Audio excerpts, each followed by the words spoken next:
Bom, ontem, dia 6 de outubro de 2020, eu dei aula sobre símbolo de Cristófilo para o grupo, né, que foi organizado, um grupo heterogêneo. Por que eu falo heterogêneo? Porque tinha alunos, né, fazendo o doutorado e outros fazendo a graduação. Então, eu organizei esse grupo, né, dei aula ontem, e eu vi, né, pelos comentários, né, que eles não copiaram, certo? E deixaram, entendeu? Para um outro copiar, alguma coisa que eles fizeram. Tá? E normalmente, quando eu dei aula para grupo, não dou aula só para esse grupo, não. Tá? Eu tenho tido muitas aulas, muitos grupos, tá? Ensinando, né, matemática desde fundamental, né, ensino médio, graduação, não é só matemática não, tá? Parte de engenharia, termodinâmica, é, mecânica lagrangiana, tá? Então é uma versatilidade muito grande. Então isso aí é parte do meu livro, né? E eu vou gravar essa aula para esse grupo. Isso não impede que outros também possam, possam assistir. Tá? Então eu vou minimizar aqui, né, aqui, e vou abrir aqui essa página, tá, na qual eu vou escrever aqui. Tá? Então aqui eu tenho. Né, eu vou fazer o seguinte, eu vou, para ficar bonito aqui, né, eu vou colocar a página aqui, ó, né, em amarelo, certo? Só para ficar bonito aqui, né? Aqui eu vou pegar, opa, vou pegar aqui, eu vou escrever em preto aqui, né? Vou aumentar aqui o tamanho, né, da letra, né? E vamos ver aqui, tá? Então a minha ideia é símbolo de Cristóvão. Então eu vou dividir aqui, né? Aqui, né? Eu vou colocar aqui aula 1, tá? Sobre símbolo de Cristóvão. Eu vou dividir em duas gravações, duas ou três, vamos ver. Essa primeira aqui, eu vou colocar aqui, né, conceitos básicos. Conceitos básicos. Básicos. Evidentemente, que eu vou utilizar, né, nos desenvolvimentos subsequentes. Conceitos básicos sobre. Aqui eu vou pegar aqui, né, índices. Isso aqui é muito importante. Que é a chamada, né, linguagem, notação de Einstein. Tá? Então aqui, né, eu vou ter dois tipos de índices. Tá? Isso é muito importante mesmo, senão não entende. Tá? Eu vou chamar índices mudos, né, e índices livres. Tá? Como eu falei ontem na aula, né, mas vamos aproveitar aqui. Por exemplo, eu vou supor, tá?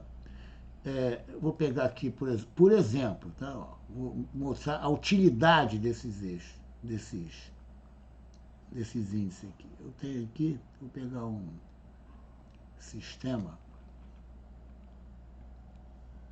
aqui vou pegar um sistema de eixos, né? Euclidiano mesmo, tá? Aqui, ortogonal, né? Vou pegar aqui meu. Olha só. Na notação tensorial, tá, é aconselhável, né, em vez de você chamar, por exemplo, os eixos de x, y, z, você numerá-los. Tá? Vou mostrar aqui a utilidade. Né? Então você bota aqui x1, aqui.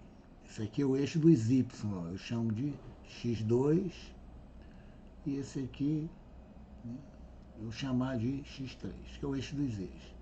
E os unitários, né, em vez de IJK, né, você também vai colocar aqui, né, aqui meu, vou chamar de E1,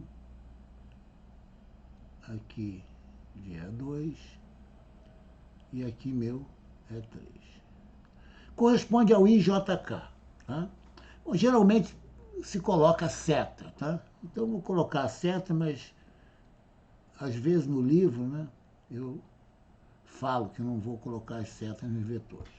Olha que interessante, olha que interessante. Vamos supor, tá? Que eu tenho aqui um vetor posição, aqui, um vetor posição, e aqui eu tenho um ponto,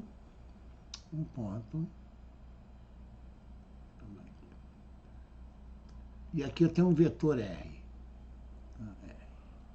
Aqui é meu vetor R.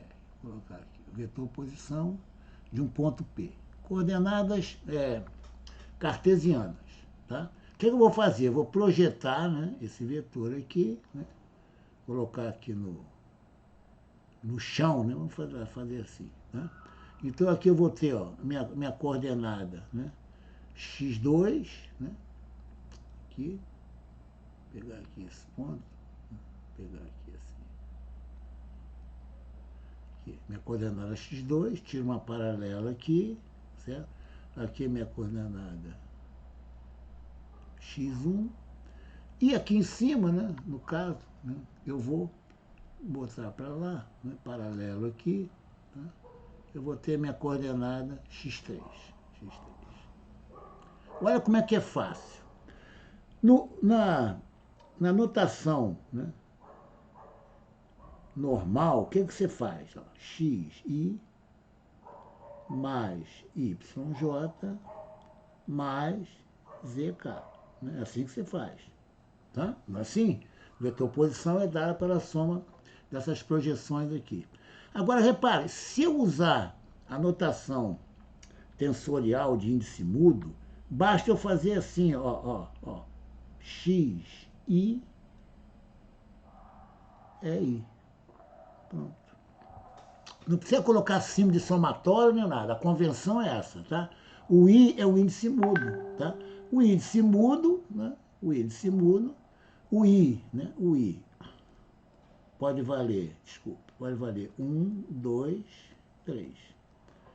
Se eu tiver um espaço n dimensões, olha como é que fica fácil. Em vez de eu escrever aqui, ó, n parcelas, né? N parcelas, eu escrevo xi é i. Olha que interessante. Como é mudo, por isso que é chamado índice mudo, eu posso colocar aqui, ó, x, j,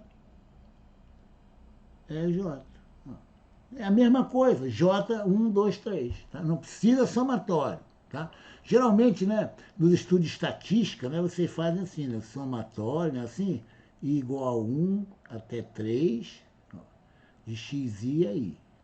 Tá? Por que em estatística usa muito, né, o somatório? Porque você lida com muitos dados. Né? Então, isso aqui, ó, na notação tensorial, não precisa somatório. Basta você reconhecer o índice mudo, por isso que o nome é mudo. Eu posso colocar assim, ó, x, k, é k. Né? É índice mudo, porque o k, 1, 2, 3. Entenderam bem? Então, quando eu tenho uma repetição de índices, o índice é mudo. Está bem claro isso aí? Bom, então, olha só. Eu vou fazer o seguinte, eu vou apagar aqui, né? Evidentemente vai aparecer a parte escura aqui, né? Que eu vou botar aqui. Tá? Eu vou apagar aqui. E agora eu vou passar para o chamado índice livre. Olha só, aula bem tranquila. Tá? Vou colocar aqui, né? Um amarelo aqui. Para o fundo ficar bonito. Essa é a ideia. Aqui, eu venho aqui. Pronto, ficou bonito. Então, repara só, eu vou deixar essa parte aqui. Tudo bem. Agora, eu vou escrever aqui, tá? Vou colocar uma letra, né? Aqui, ó. Índice livre. Em inglês, tá? Que é bom saber, não custa nada, é chamado free. Free index. outro é chamado dummy. Até vou colocar aqui. O outro é dummy index. Então você tem dummy, que é mudo, e free, que é livre. Professor, vamos ver o que é o índice free. Olha só. Vamos suponha, tá, que eu tenha uma matriz A. Olha só, isso aí vocês estão acostumados. O que eu vou ter aqui na matriz A? Olha que interessante aqui. Vou ter A, vamos supor, 1, A, 2, A, 3, tá? Aqui é A21, tá? Etc. Tá? O final, né, é A33. Tá? Então, eu vou colocar essa matriz aqui. Né? Tudo bem. Olha só. Olha que interessante. Eu vou escrever um elemento da matriz A, como sendo o seguinte. Eu faço assim, ó, coloco assim, ó, olha só, A, I, J. Olha, vamos ver aqui, olha só. Eu tenho, por isso que o termo, né, é interessante. Eu tenho a liberdade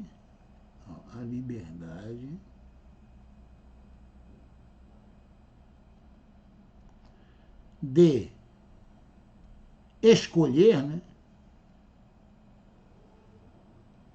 qualquer elemento. Eu tenho a liberdade, né, por isso que é free.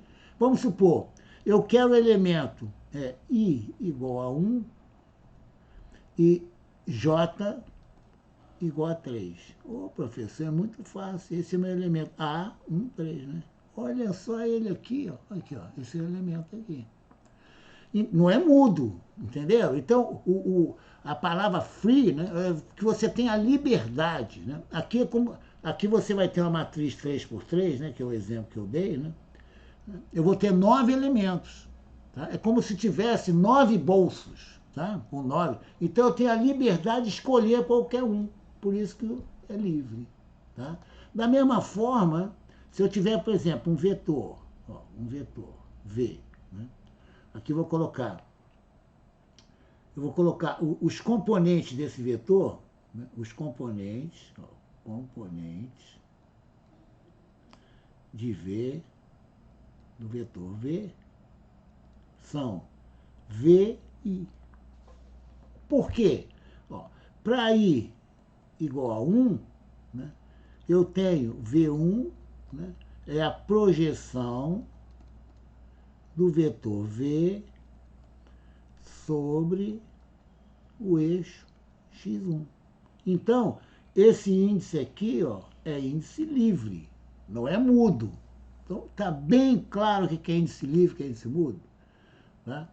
Então, eu digo a ordem do tensor, né, pelo número de índices livres. Nossa, vou apagar novamente, por isso que eu vou dividir em 2 aulas, né, para ser bem tranquila a aula aqui. Tá? Eu vou apagar aqui novamente, tá? Vou tirar aqui, ó, né? Então está bem claro o que é índice mudo e que não. Vamos ver exemplos, tá? Vamos ver exemplos. A aula é bem clara, bem clara. Tá? Que eu vou ver aqui de novo. Tá? Olha que interessante, Eu vou colocar aqui o tensor A, I, J, K. Eu tenho 3 índices livres. 3 índices livres. Opa. Certo? Tem 3 índices livres. Agora eu vou colocar assim, ó. A, I, J, K, K. Então, isso aqui, né, são os componentes de um tensor de terceira ordem. Certo?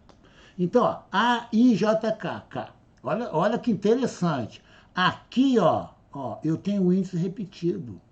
Tá? Então, na realidade, eu posso, se eu quiser, né, para I igual a 1, 2, 3, né, eu posso escrever isso aqui, ó, eu tenho que repetir, o índice livre, 1, 1, mais A e J, 2, 2, mais A e J, 3, 3. Por que eu fiz isso, né? Porque isso aqui é o índice mudo, é o dummy index, tá? Repara que aqui eu tenho o quê? Tenho dois índices livres, né? Então são os componentes de um tensor de segunda ordem. Por isso que um vetor, né, é um tensor de ordem 1. E o escalar é um tensor de ordem 0. Por exemplo, a temperatura, você pode chegar e falar, olha, eu aprendi que a temperatura é um tensor. Né? Como? Porque a temperatura é uma grandeza escalar. Né? A grandeza escalar, né, ela não possui índices. Tá? Então eu digo que é um tensor de ordem 0. Vetor é um tensor de ordem 1. Tá bem claro? Repara só. Eu não posso, olha que interessante. Suponha que eu tenha um vetor B, para não ficar A, tá? Eu tenho assim, por exemplo, né? IJ, né? Vou colocar aqui M, tá? Aqui, eu tenho aqui, no caso, né? J, M. Gente, olha só. Olha que interessante. O I é dummy. O J é dummy, é mudo. E o M é mudo. Então isso aqui é uma grandeza escalar. Certo? Isto é um tensor de ordem 0. De ordem 0. Certo? Tá bem claro? Porque aqui vai dar uma soma, né? Vocês não queiram imaginar isso aqui, quantas parcelas. Primeiro, eu não vou fazer, lógico, né? Primeiro eu vou somar em I. Então eu tenho B1, repito, JM. C1, JM. Mais, agora estou só olhando para o I, B2, JM. C2, JM. Mais B3, JM, C3, JM. Igual, Agora, esse aqui, olha que interessante, só olho para ele. Eu vou somar agora, em J. Tá? Eu vou ter mais... Só esse aqui vão gerar 3 parcelas. Depois, cada uma delas, eu vou olhar para o M. Tá certo? Então, aqui é um bando, né, de parcelas que eu vou ter aqui, que eu não vou fazer. Tá? Evidentemente, tá? Tá bem claro isso aí? O que é um vetor livre, o que é um vetor índice livre e índice mudo. Tá? Eu dummy e o free. Eu faço questão de repetir em inglês. Né? Primeiro, meu livro é em inglês, certo? Eu estou mais habituado a escrever, né? No caso em inglês, do que em português. Tá? Então vamos continuar aqui. Vamos continuar aqui. Essa parte é importantíssima, isso aqui. Tá? Bom, agora vamos ver o seguinte. Olha que interessante aqui. Isso aqui é importante, olha só. Vamos supor que eu tenha... Vou mudar aqui a letra, tá? Eu vou chamar de U. U. Eu vou chamar U, vou chamar QP. Certo? Vou QPP, pronto. Isso aqui é um vetor, gente. Por quê, professor? Porque eu tenho somente um índice livre. O P é mudo. Aqui, eu vou ter, por exemplo, né? Eu tenho que ter V, olha só, Q, K, K. Olha que interessante isso aqui. Olha só. A letra para o dummy, a letra para o mudo, basta eu colocar a letra repetida. Não interessa se é P, se é Q, se é I, se é J, certo? Então, repara, o que interessa é o lado esquerdo ser um vetor. Evidentemente, como eu estou igualando, né? esse lado direito não, só pode ser um vetor, certo? Então, o índice ele tem que ser coerente. Coerente. Por exemplo, vamos supor que eu tenho uma soma assim. Vamos supor, P e JM mais Q. Aqui, repara, eu não, como eu estou somando aqui, eu não posso colocar aqui, por exemplo, P, Q. Eu não posso. Por quê? Vou colocar aqui em M. Né? Repara, os índices livres dessa parcela são I e J. Os índices livres nessa parcela são P e Q. Tá? Eu não posso fazer isso aqui. Tá? A minha liberdade. Por quê? Isso aqui é um tensor de segunda ordem. Isso aqui é um tensor, né, no caso, segunda ordem. Tá? Repara, ele tem que ser coerente. Aqui tem que ter ou aqui PQ ou aqui IJ. Tá? Certo? Ele tem que ser coerente. Quer dizer, o que tem de variável livre, né, de um lado, né, vou colocar, desculpe, tá? Vou colocar até uma igualdade aqui para ficar o que eu estou fazendo aqui. Tá?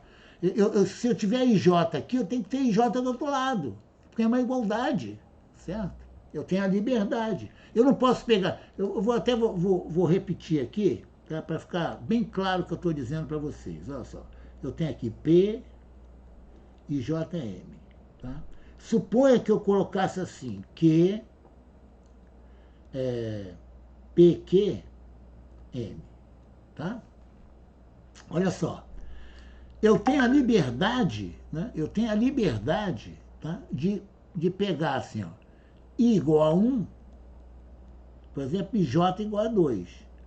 Aqui, olha só para aqui, olha, vou mostrar a incoerência, olha só para aqui. Eu tenho a liberdade de pegar P igual a 3 e Q igual a 2, não tenho? Como é que eu vou igualar 1, 2, tá? Com 3, 2? Tá certo? Então, é importante você observar, que o número, a variável livre de um lado, tá? Tem que ser coerente com a variável livre do outro lado. Isso aí nós vamos ver muito aqui, por exemplo, tem assim, né? Derivada de VM, um exemplo, tá? Em relação a Xi, tá? Aqui, essas parcelas todas aqui, isso aqui é um tensor de segunda ordem, né? Aqui o M, né, é livre, né? O M e o I são livres. Aqui, olha, depois nós vamos ver mais detalhes sobre isso aí, tá? Aqui eu tenho que ter alguma coisa com M e com I. Eu tenho que ter, pô. Tá? Se eu colocar uma igualdade aqui, né, eu tenho que ter algo com M e com I. Tá bem claro? Já se eu tiver uma igualdade aqui, M aqui e M aqui, eu posso pegar, no caso, né? Aqui é variável livre. Eu dei o exemplo aqui em cima, aqui, ó. M aqui, no caso, M é que são no caso, né? São tensores de terceira ordem. Eu só posso igualar tensores de terceira ordem. Tá? Aqui, todas essas parcelas aqui, ó, tá vendo? Vão ser tensores de segunda ordem, porque uma delas é de segunda ordem, as outras, eu não posso somar tensores de ordem diferente. Certo? Eu não posso somar vetor com escalar. Pronto. Fica bem claro, né? Vocês estão acostumados. Né? Eu não posso somar 3 mais um vetor. Não posso. Né? Porque o 3 é um tensor de ordem 0. Tá? E um vetor é o tensor de ordem 1. Está bem claro o que eu estou dizendo? Está bem claro? Está bem claro. Isso é muito importante, né? Para vocês terem, né, facilidades, né, no que eu vou mostrar mais adiante em relação ao símbolo de Cristófilo. Né? Porque se não souber isso aqui, não adianta. Não adianta. Né? Bom, vamos ver um outro ponto também, tá? Que é muito interessante. São as chamadas, né? Depois eu vou falar mais sobre isso aqui, tá? Que eu falei. Tá? São as chamadas coordenadas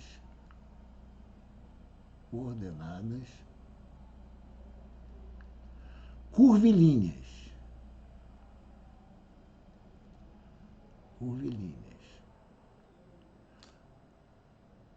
Ou coordenadas generalizadas.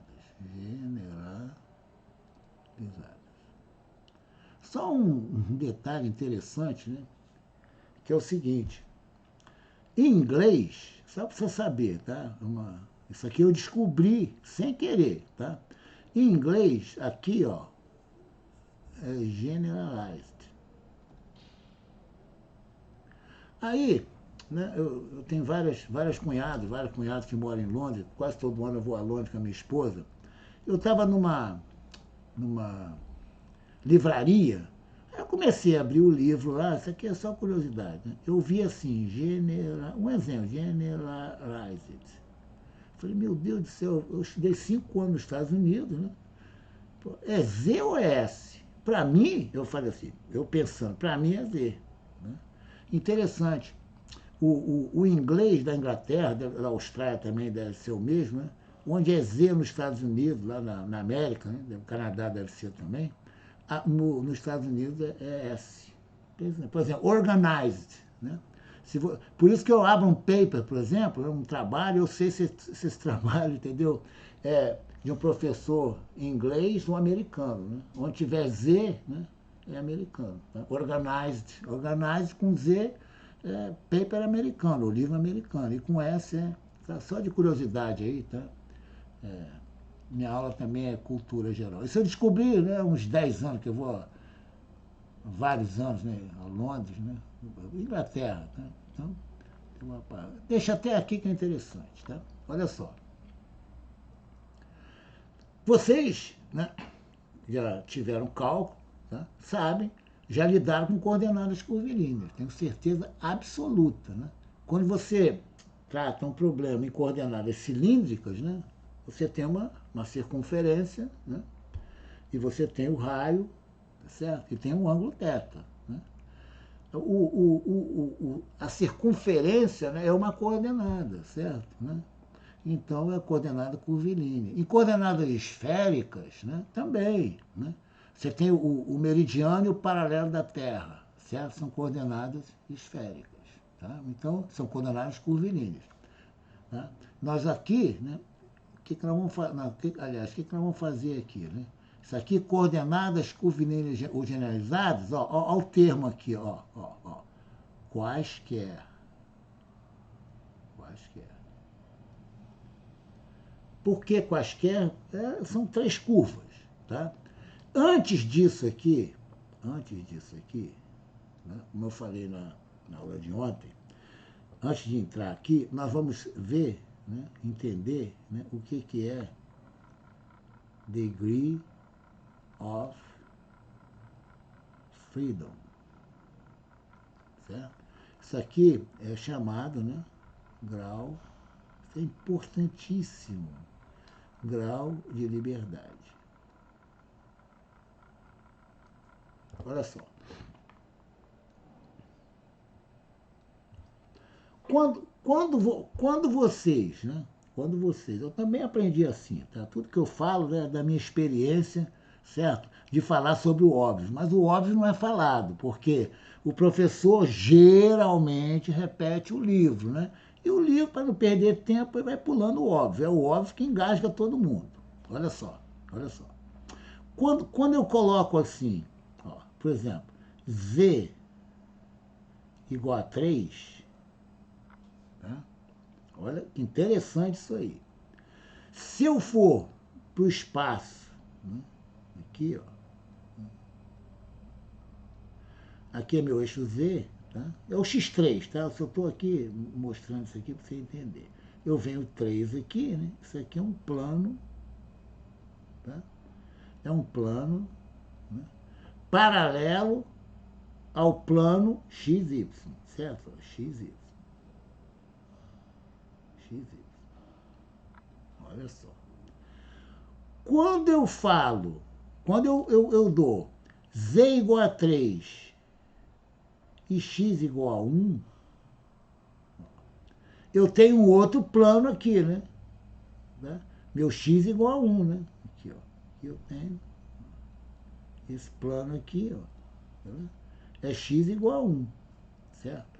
A interseção desses dois planos é uma reta. Então, olha só.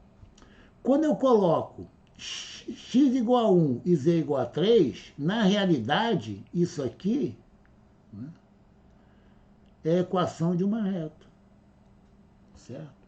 Essa reta, né, é a interseção de dois planos, certo? Né? Olha que interessante isso aqui. Olha que interessante isso aqui. Se eu tiver,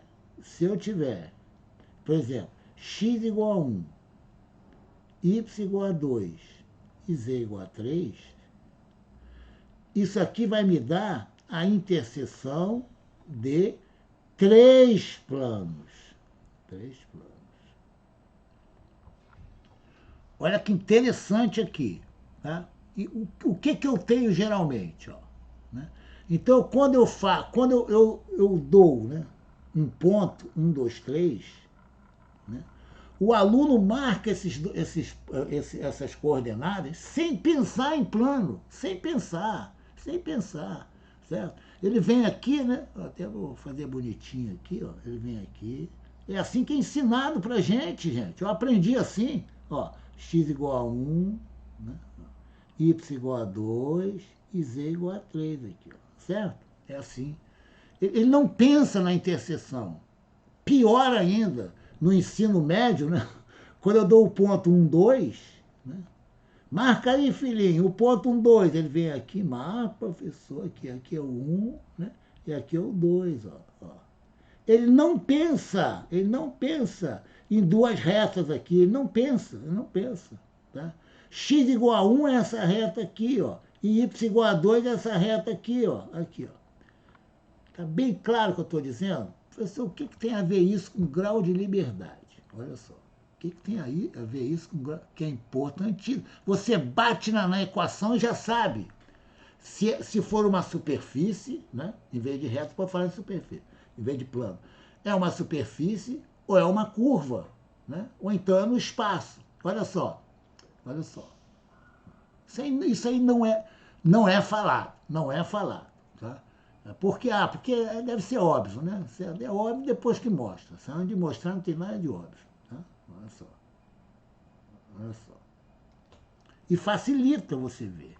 Por exemplo, olha só. Se eu tiver duas superfícies, aqui, ó, tem uma superfície aqui, tá? E tem uma outra superfície, ó, por exemplo, essa aqui. Ó. Vamos supor. Tá? O encontro dessas superfícies, né, é uma linha. Tá? É uma linha. Então, por exemplo, vamos voltar para o plano. Tá? Eu tenho, por exemplo, 2x menos y mais z igual a 1. Aqui eu tenho x mais y menos z igual a 0. Eu tenho um plano aqui e um plano aqui. Gente, esse sistema, isso aqui é a equação de uma reta. Certo? Ó, somente o plano, grava bem, somente um plano possui 2 graus de liberdade. Vamos ver? Aqui, ó, vou pegar um outro plano aqui. Por exemplo, x mais y mais z igual a 1.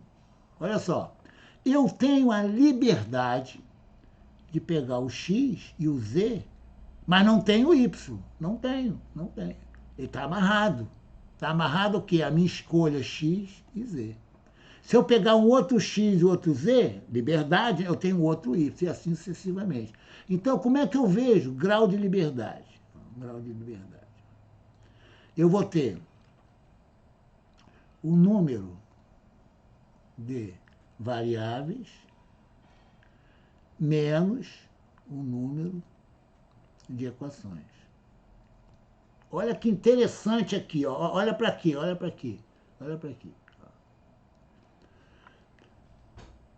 Quantas variáveis eu tenho? 1, 2, 3. Quantas equações? 2. Então, meu grau de liberdade é 1. O grau de liberdade é 1.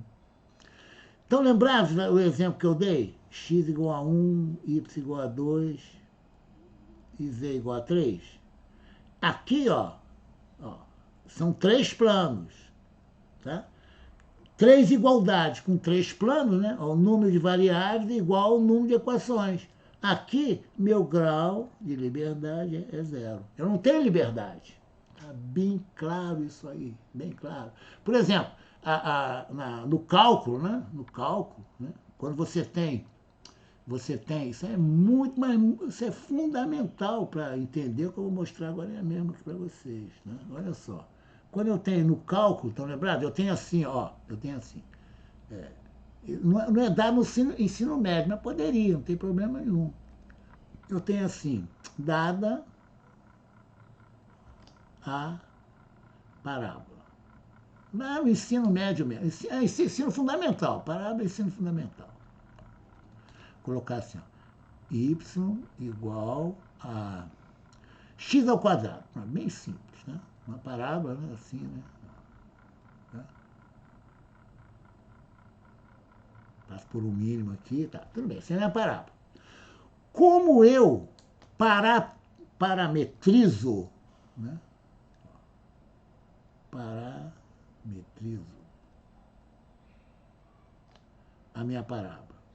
Opa, ó, olha que interessante, ó, pessoal até do ensino médio mesmo, ó, isso aqui não é uma curva? Isso aqui não é uma curva? Então, olha só, eu tenho que ter um parâmetro só para ter a liberdade. Olha que interessante isso aí. Eu quero andar na curva, né? A formiguinha aqui, ó, ela só tem esse grau de liberdade. Ela não pode ir para cá, nem para cá, nem para cá, nem para cá. Então, olha só, o que geralmente eu faço? Eu faço assim, ó, x igual a t, né? E y igual, ó, a t ao quadrado. Certo? Aqui, ó, aqui eu faço assim, olha, gente, como é que é fácil, ó. Eu boto t aqui, x aqui e meu y aqui. Eu vou variando o t, vou obtendo x e y com a minha curva. Tá bem claro isso aí, bem claro. Quer dizer, uma curva no espaço, uma curva, né, no espaço, qualquer curva, tá? Eu tenho meu vetor posição, ó, função, ó, só de um parâmetro, lambda ou t, tanto faz. Tá? Meu R é função de lambda. Por quê? Como eu tenho um grau de liberdade, professor, um grau de liberdade, por quê? Né? Aqui eu tenho, né, no caso, o R e o lambda, certo? E eu tenho, no caso, um parâmetro só. Tá? Então, isso aqui, meu grau de liberdade, o grau de liberdade é igual a 1. Certo? Basta eu variar o lambda. Ah, professor, eu quero ver isso. Isso aqui é muito importante, né? Inclusive para acompanhar essa sua aula. Aqui, ó, aqui eu tenho uma curva aqui, ó, né? Aqui, ó, aqui é meu parâmetro lambda, certo? Aqui é meu parâmetro lambda. Aqui é meu R, ó, meu R, ó, meu R. Eu ando sobre a curva, ó, meu R, ó, é função de lambda. Tá bem claro? 1 grau de liberdade. Já, por exemplo, se eu tiver uma superfície, ó, né, essa superfície tem 2 graus de liberdade, né, certo? Então, se eu tiver aqui, ó, se eu tiver meu R aqui, ó, esse meu R, né, para eu varrer a superfície, né, tem que ter 2 graus de liberdade, é o que eu escolho, por exemplo, x1, x2. Quando eu escrevo R, função de x1 e x2, né, x1 é uma coordenada, isso aqui é outra. Né? Então, eu varro essa superfície, certo? Por meio de 2 parâmetros. A superfície, o grau de liberdade é 2. Né? Certo? E o espaço, né? O grau de liberdade é 3, pelo amor de Deus. Né? Eu escolho qualquer ponto do espaço, né? Eu tenho a liberdade. Né? Certo? Então, eu tenho, por exemplo, meu R, né? O R vai ser uma função de 3. Ó. x1, x2, x3. Isso aqui, ó, meu grau de liberdade, né? Ó, é igual a 3. Certo? Na superfície, meu grau de liberdade é 2. Na curva, meu grau de liberdade é 1. E no ponto, meu grau de liberdade é 0. Né? Certo? É ou não é? Tá bem...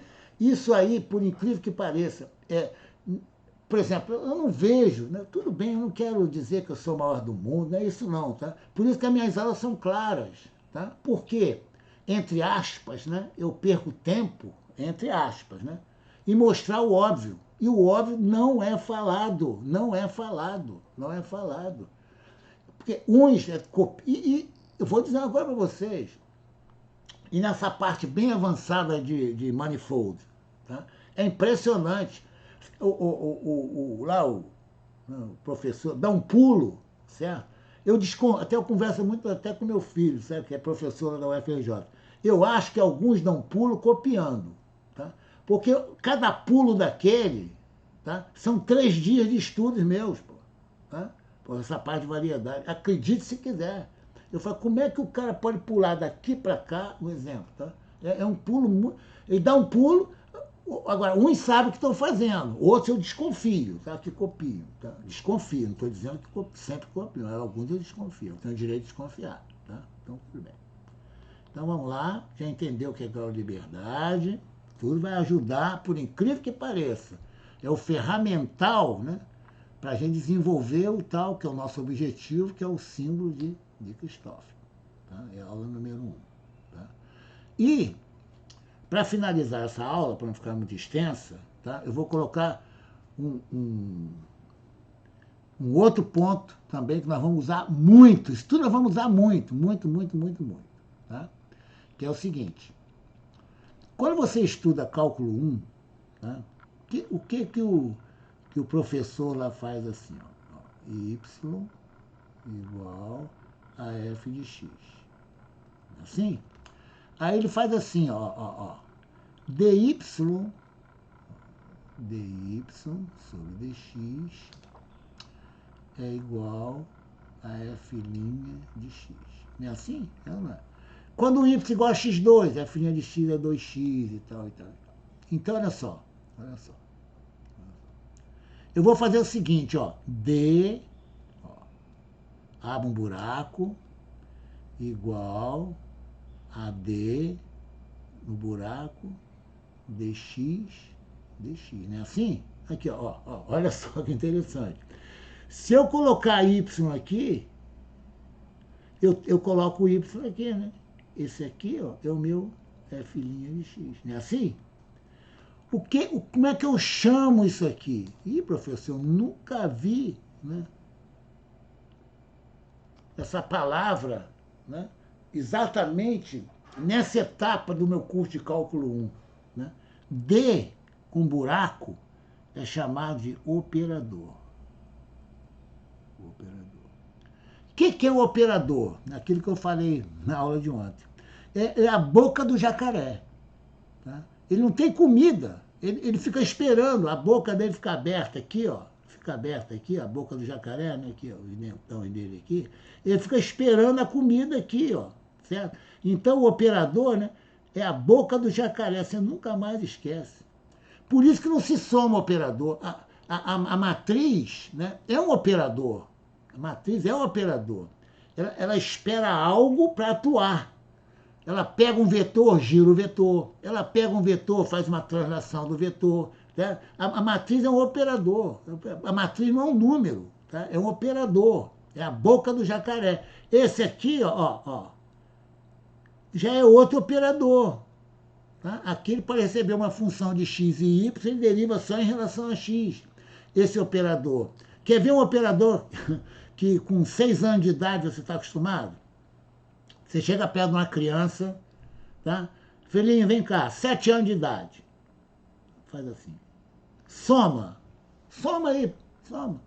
A criança vai olhar para você, ela não vai falar, ó, isso aí eu não posso somar, porque esse sinal aqui é um operador, né? Como esse operador age? Eu preciso de um número e de um número aqui. Ah, a professora me ensinou que 3 mais 5 é igual a 8. Ela não falou nessa palavra operador e nem, lá ela nem vai falar, tá? Mas um professor de cálculo não custa nada, né? Ele dizer que isso aqui é um operador. É a boca do jacaré, que ele fica esperando. Aqui, ó. Olha que interessante. Quando entra aqui seno x, ó, o que ele vai botar para fora? Derivada de seno x, dx, né? Então ele vai botar para fora o cosseno x dx. É assim que é o operador. Tá bem claro isso aí? Tem bem claro. Bom, quando você passa, né, por espaços com dimensões maiores, né, como esse operador age? Olha só.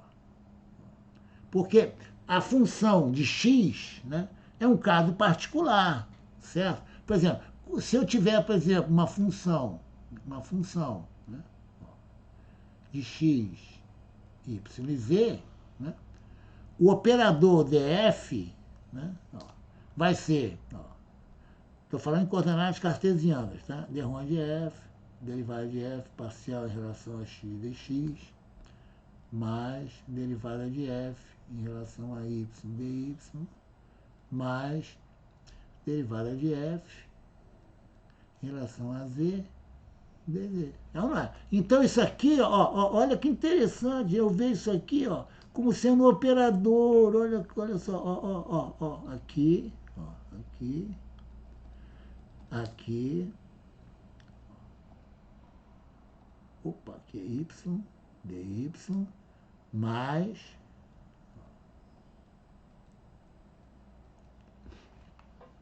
aí vira um aluno, né, brilhante, fala, professor, vamos usar o início da nossa aula aqui.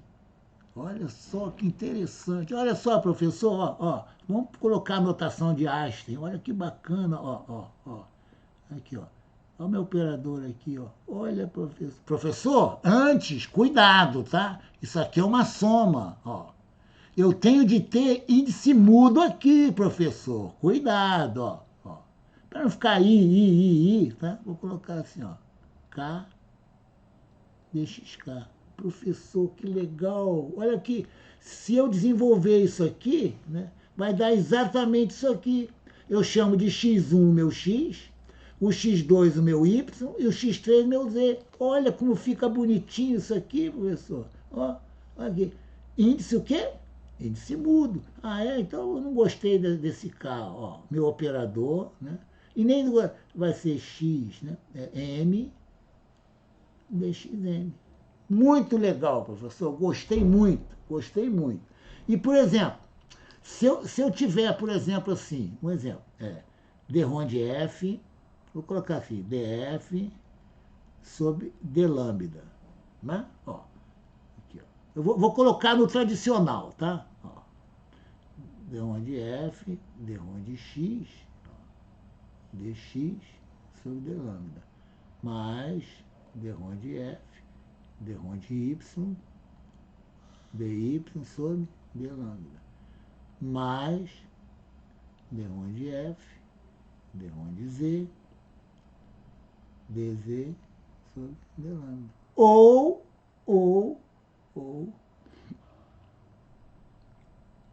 d sobre d lambda. Olha o buraco lá, olha o operador, é só olhar, vou colocar agora em notação de Einstein. Vamos dar aí, vamos IJK, né? Vamos colocar o K aqui de novo, tá? Olha que interessante, dxk sobre d lambda. Que legal, aqui é meu operador, meu operador.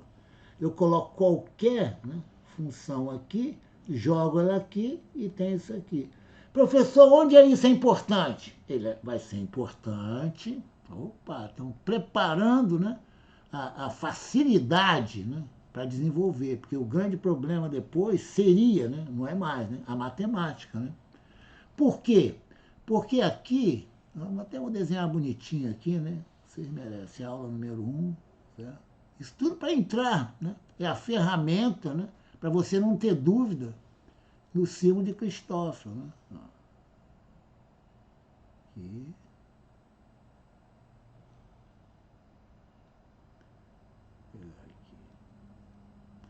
e aqui. Olha que interessante, ó. Olha só. Repara só um detalhe importante. Imagine, tá? Que eu tenho uma curva aqui. Eu quero desenhar até essa curva aqui em vermelho. Aqui. Certo? Aqui eu vou ter meu vetor posição. Vou colocar uma... Isso que é bom, né? Entendeu? Você coloca aqui... Vou pegar esse aqui, ó. Fica bonito, né? Figura. Espero que a aula seja tão boa quanto a figura. Aqui, ó, vou jogar um pouquinho para cá, para ficar bonitinho aqui. Aqui vai estar a minha seta. Minha seta aqui. Repara, aqui eu tenho um parâmetro lambda. Tá? Aqui meu parâmetro lambda. Então eu vou colocar vermelho, vermelho é vermelho. Né? Aqui meu parâmetro lambda. Aqui, né? Ele varre essa curva. Só se lembre da parábola, tá? Então lembrar da parábola, né? Que eu tenho um parâmetro, tá? Aqui, ó, o meu R azul, tá vendo aqui, ó? Ó, meu R azul, ó. Opa, tá vermelho, não pode. Ó. Isso. Meu R azul, ó, tá vendo aqui, ó? Ele é uma função, olha que interessante aqui, gente. Olha aqui, ó, olha, lembrem da nossa parábola. Aquele exemplo da parábola ajuda demais isso aqui, ó. Agora vou colocar preto mesmo. Ele é função, olha só que eu vou colocar aqui, não se assustem, ó, de xi, que é uma função de lambda. Ó, tá vendo aqui? Quem é xi? Ó, aqui é x1, aqui é x2 e aqui o meu x3. Certo? Então, meu R, ele é função de xi, e o xi é função de lambda. Só para recordar, né, ó, y igual a f de x, tá vendo aqui? Né? Suponha, né? x2 mais 3x mais 1. Tá? Certo? Então, vou escolher, olha que interessante, vou escolher para x igual a t. Né? Se x é igual a t, o y, né, vai ser t2 mais 2t mais 1, né? Aqui, meu parâmetro aqui, ó. Esse aqui é análogo na figura ao parâmetro lambda, né? O x é função de lambda. Olha, professor, como é que tá legal. E o y é função de lambda, certo? Então, por exemplo, né, suponha que eu queira, né, achar a derivada de r em relação a lambda. Tá? Só que em vez de eu usar coordenadas cartesianas, né, eu vou usar, até vou desenhar aqui, nós estamos terminando aqui, ó. Eu vou usar aqui, ó, essas coordenadas quaisquer. x1, x2, x3. 3. Né? Então, aqui é meu ponto P, né? Aqui é meu R. O R é função de x1, x2 e x3, né? E cada um é função de lambda, né? Porque as minhas coordenadas, então eu vou ter assim, ó, meu R é uma função das coordenadas curvilíneas, quaisquer, que é função, né, de lambda. Tá bem claro isso aí? Tá bem claro? Então tá. Reparem vocês, né, como a notação tensorial ela ajuda muito. Tá? Então eu vou parar a aula por aqui, né, aula número 1, depois eu vou passar para a aula número 2. Tá bem? Tá bem claro? Espero que vocês estejam aproveitando bastante essa parte básica.